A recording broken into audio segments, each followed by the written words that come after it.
क्या हमारा देश एक ऐसे युद्ध का सामना कर रहा है जिसमें गोलियां नहीं चलती लेकिन भूगोल बदल जाता है? क्या आप जानते हैं कि भारत के सीमावर्ती इलाकों में एक ऐसी आबादी बस गई है जिसका भारतीय नागरिकता से कोई लेना देना नहीं?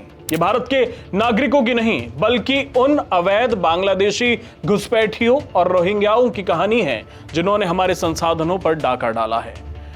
आज हम पेश करेंगे सुरक्षा एजेंसियों की वो रिपोर्ट जो चीख चीख कर खतरे की घंटी बजा रही है। नमस्कार, मैं हूं हर्ष और आप देख रहे हैं detail news India. Supreme court में दाखिल याचिकाओं और हालिया डेटा के अनुसार भारत के 9 राज्यों और केंद्र शासित प्रदेशों में जनसांख्यिकीय संतुलन पूरी तरह बिगड़ चुका है। लक्षद्वीप, मिजोरम, नागालैंड, मेघालय, जम्मू कश्मीर और लद्दाख जैसे इलाकों में मूल निवासी अब अल्पसंख्यक होने की कगार पर हैं।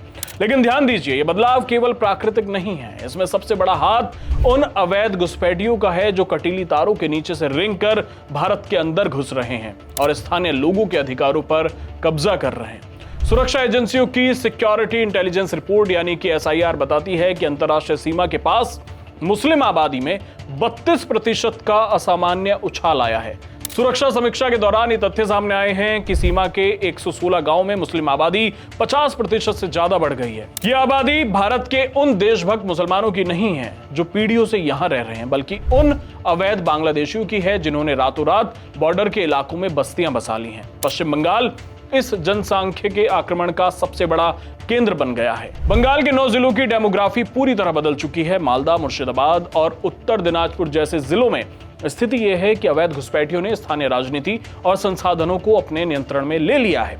खुफिया रिपोर्ट्स के अनुसार ये घुसपैठिए केवल आबादी नहीं बढ़ा रहे, बल्कि सीमा पार से होने वाली तस्करी और असामाजिक गतिविधियों के लिए एक सेफ पैसेज भी तैयार कर रहे हैं। आज देश के 200 जिलों में ये अवैध बांग्लादेशी एक दीमक की तरह सिस्टम को खोखला कर रहे हैं। ये घुसपैठिए सबसे पहले जाली दस्तावेजों के जरिए आधार कार्ड और वोटर ID बनवाते हैं। जब किसी इलाके की डेमोग्राफी बदलती है तो उसका असर सीधे तौर पर वहां की नौकरियों, जमीनों और राशन पर पड़ता है। भारत ने हाल ही में अमेरिका के साथ ट्रेड डील में अपने किसानों और छोटे व्यापारियों के हितों को सुरक्षित रखने के लिए कड़ा स्टैंड लिया है। लेकिन सवाल यह है कि अगर हमारे संसाधन इन अवैध घुसपैठियों को खिलाने में खर्च होंगे तो आत्मनिर्भर भारत का सपना कैसे पूरा होगा? ये घुसपैठिए न केवल सुरक्षा के लिए खतरा हैं, बल्कि ये हमारे गरीब नागरिकों के हक के भोजन और रोजगार को भी छीन रहे हैं। आपको क्या लगता है, क्या बॉर्डर के जिलों में डेमोग्राफी मैनेजमेंट के लिए कड़े कानून की जरूरत है?